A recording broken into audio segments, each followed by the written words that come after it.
पलवल कुरुक्षेत्र से सांसद व भाजपा ओबीसी सेल के राष्ट्रीय उपाध्यक्ष नायब सिंह सैनी ने कहा कि लोकसभा में कांग्रेस व विपक्षी सांसदों ने जिस तरह से आसन पर कागज फाड़कर फेंके, उससे सदन की मर्यादा तार-तार हुई है। विपक्ष द्वारा लोकसभा को नहीं चलने देना, इससे साफ जाहिर हो गया कि आज कांग्रेस व अन्य विपक्षी पार्टियां मुद्दावहीन होकर रह गई हैं। वे पलवल से भाजपा विधायक दीपक मंगला के निवास पर पत्रकारों से बातचीत कर रहे थे। सांसद नायब सिंह सैनी का पलवल पहुँचने पर विधायक दीपक मंगला व भाजपा कार्यकर्ताओं ने फूल मालाओं से व साल भेंट कर स्वागत किया। सांसद नायब सिंह सैनी ने कहा कि कांग्रेस ने 5 साल तक शासन किया, लेकिन उन्हें किसानों की याद नहीं आई, वरना किसानों को इतने लंबे समय में इतनी दयनीय स्थिति नहीं होती। आज राहुल गांधी ट्रैक्टर के ऊपर बैठकर किसान हितैषी होने का ढोंग कर रहे हैं। उन्होंने कहा कि प्रधानमंत्री नरेंद्र मोदी ने 7 वर्ष के शासनकाल में किसानों के लिए अनेकों जन कल्याणकारी योजनाएं लागू की हैं, चाहे प्रधानमंत्री फसल बीमा योजना हो, प्रधानमंत्री सम्मान निधि योजना हो। उन्होंने कहा कि केंद्र की भाजपा सरकार लगातार किसानों के लिए जन कल्याणकारी योजनाएं बना रही है, ताकि किसानों की आय को बढ़ाया जा सके। सांसद नायब सिंह सैनी ने कहा कि आज पूरे प्रदेश में मुख्यमंत्री मनोहर लाल के नेतृत्व में विकास कार्यों की झड़ी लगी हुई है। पलवल में भी विकास कार्यों को देखकर साफ अंदाजा लगाया जा सकता है कि मुख्यमंत्री का पलवल पर विशेष प्यार है। उन्होंने कहा कि मुख्यमंत्री मनोहर लाल ने प्रदेश में रेल लाइन की बात हो, सड़कों की बात, सिंचाई की बात हो, पीने के पानी की मांग हो, या लोगों को स्वास्थ्य सुविधाएं उपलब्ध कराने का मामला हो, कोई क्षेत्र ऐसा नहीं है जिस क्षेत्र में सरकार निरंतर कार्य न कर रही हो। उन्होंने कहा कि आज प्रधानमंत्री नरेंद्र मोदी के नेतृत्व में देश का सम्मान पूरे विश्व में बढ़ा है, लेकिन विपक्षी पार्टियों को देश के बढ़ता सम्मान पच नहीं रहा है। जिस तरह से देश में कोरोना महामारी आई, पहले भी देश में आपदा आती रही, लेकिन हमें दूसरे देशों पर निर्भर रहना पड़ता था, लेकिन आज प्रधानमंत्री नरेंद्र मोदी के नेतृत्व में कोरोना महामारी में न केवल सबसे पहले वैक्सीन बनाई, बल्कि देश में प्रत्येक व्यक्ति को निःशुल्क वैक्सीन उपलब्ध कराने का इंतजाम कर इस महामारी पर रोक लगाने का काम किया है। इस मौके पर विधायक दीपक मंगला ने सांसद नायब सिंह सैनी का आभार व्यक्त किया। इस मौके पर भाजपा मंडल अध्यक्ष सुरेंद्र सिंगला, निगरानी समिति के चेयरमैन मुकेश सिंगला, भाजपा नेत्री श्यामा, डॉक्टर यशपाल, डॉक्टर देवांशु सहित अन्य भाजपा कार्यकर्ता मौजूद थे। इन सब बातों को लेकर के विपक्ष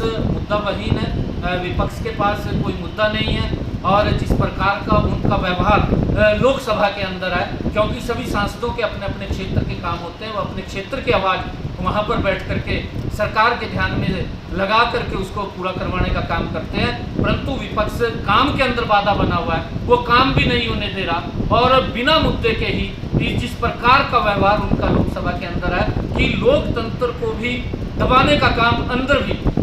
वो विपक्ष के द्वारा किया जा रहा है। जिस प्रकार से आज प्रतियां भी माननीय लोकसभा अध्यक्ष के ऊपर फेंकी गई, और माननीय मंत्री जी हमारे जवाब दे रहे थे, उनके ऊपर प्रतियां फेंकी गई, वो निंदनीय है। उसकी जितनी घटना की निंदा की जाए वो उतनी कम है, क्योंकि कांग्रेस के पास मुद्दा नहीं है, मुद्दावहीन हो चुका है, कांग्रेस फ्रस्ट्रेशन में आ गई है। 7 वर्षों में नरेंद्र मोदी जी ने किसान को मजबूत करने का काम किया है, चाहे किसान को उसकी आय दुगनी करने का, एमएसपी बढ़ाने का काम किया, 2022 तक उसकी आय को बढ़ाने की बात, डबल करने की बात कही है, 1.5 गुना एमएसपी किसान को देने का काम किया है, चाहे किसान को प्रधानमंत्री किसान सम्मान निधि के माध्यम से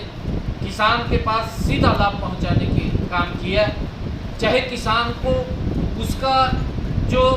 प्रधानमंत्री फसल बीमा योजना के माध्यम से उसको सुनिश्चित उसको मजबूत करने का काम किया है, लगातार विभिन्न योजनाओं से प्रधानमंत्री कृषि सिंचाई योजना के माध्यम से उसके ऊपर 80%, 70% की सब्सिडी देकर के किसान को मजबूत करने का काम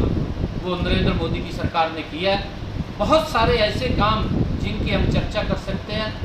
वो काम लगातार किसान के हित में नरेंद्र मोदी जी ने किए हैं, परंतु कांग्रेस के पास आज बताने के लिए कुछ नहीं है। जिस प्रकार से नरेंद्र मोदी जी ने देश को मजबूत करने का काम, देश का सम्मान बढ़ाने का काम, देश का गौरव बढ़ाने का काम नरेंद्र मोदी जी ने किया है, वो कांग्रेस पार्टी और विपक्षी दलों को पच नहीं रहा, उनके पेट में दर्द हो रहा है, और उसको लेकर के वो लोकसभा के अंदर बाधा बने हुए हैं, लोकसभा के अंदर कामकाज को रोकने में लगे हुए हैं। ये निंदनीय है। हरियाणा को मजबूत करने का काम और हरियाणा को विकास की गति में आगे बढ़ाने का काम अगर किसी मुख्यमंत्री ने किया, तो मनोहर लाल जी ने सबसे ज़्यादा मजबूत हरियाणा को करने का काम किया, क्योंकि आज प्रदेश का हर व्यक्ति इस बात को लेकर के हर गांव गली के अंदर जो काम हुए हैं, आज जो रोड का इंफ्रास्ट्रक्चर मजबूत हुआ है, गांव-गांव के को रोड से जोड़ा गया है, आज चाहे रेलवेज के ORB है, URB है, चाहे बहुत लंबित पड़ी काफ़ी लंबे समय की समस्याएं थी, उन समस्याओं का समाधान करने की बात है, या लोगों को जन सुविधाएं पहुंचाने की बात है, सबसे ज़्यादा काम अगर मजबूती से किसी ने किया तो मनोहर लाल जी ने किया है। मैं ये मानता हूँ कि सबसे ज़्यादा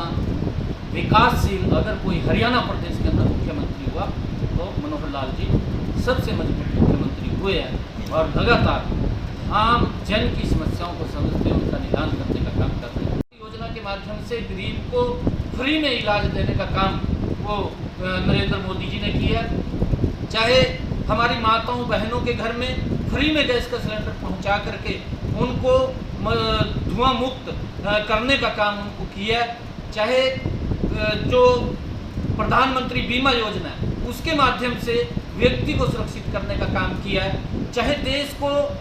इंफ्रास्ट्रक्चर के माध्यम से मजबूत करने का काम किया है। जितनी योजनाएं आज देश के अंदर जो गरीब के हित के अंदर चली हैं, उन योजनाओं से आज विपक्ष के पेट में इस बात को लेकर के दर्द है कि नरेंद्र मोदी जी क्यों कर रहे हैं। और ये सबसे बड़ा कारण है कि नरेंद्र मोदी जी काम कर रहे हैं इस कोरोना जैसे वैश्विक संकट के अंदर भी, जहां कांग्रेस की सरकारें लगातार देश के अंदर 55 साल तक रही हैं, तो हमें दूसरे देशों के ऊपर निर्भर रहना पड़ता था कि वो वैक्सीन बनाएंगे, तब वो अपने लिए यूज करते थे, फिर बचती थी, तब हिंदुस्तान के लिए वो आती थी, तब तक के लिए भारी नुकसान देश के अंदर हो जाता था। परंतु आदरणीय नरेंद्र मोदी जी के नेतृत्व के अंदर जो कोरोना का वैश्विक संकट आया, उस वैश्विक संकट के अंदर भी सबसे पहले वैक्सीन बनाने का काम नरेंद्र मोदी जी ने किया है।